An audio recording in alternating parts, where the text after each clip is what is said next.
fighting in a vice principal's class, an expellable offense.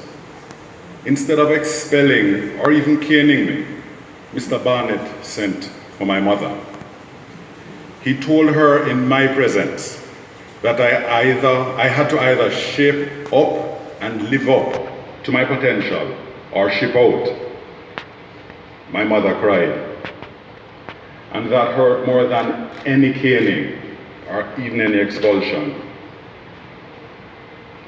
Barney gave me my proverbial chance, and 1 year later, I made prefect.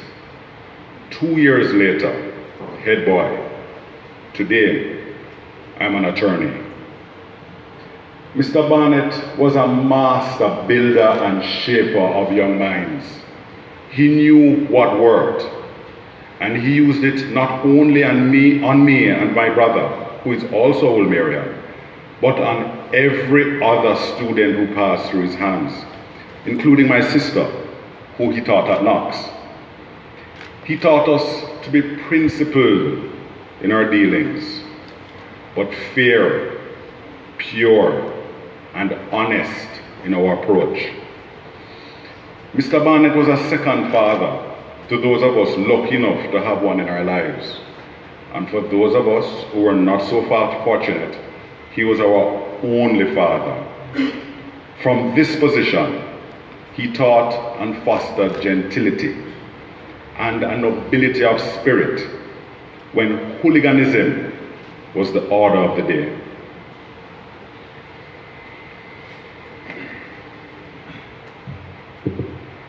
As members of the Wolmers faculty, it took us a while to fully grasp and appreciate Mr. Barnett's philosophy.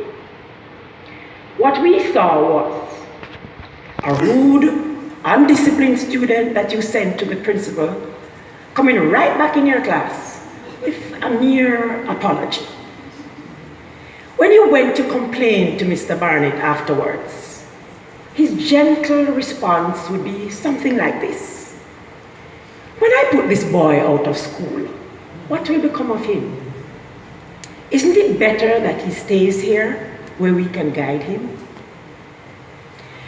There are boys who have left Wolmers who have not made good with their lives. But it's not because Mr. Barnett did not give them every opportunity to do so. Mr. Barnett genuinely cared for students and teachers alike. That's why his home became a gathering point for many of us long after he retired as principal. Past students and even present students, former staff and current staff have all sat on his balcony with the splendid view of Kingston in front of us and the croaking lizards beside us, eating, reminiscing, and still learning.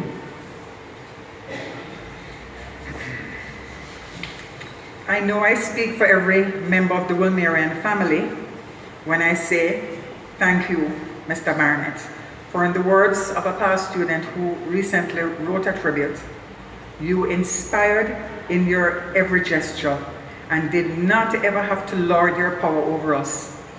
We simply felt it." May your soul rest in peace, Mr. Barnett.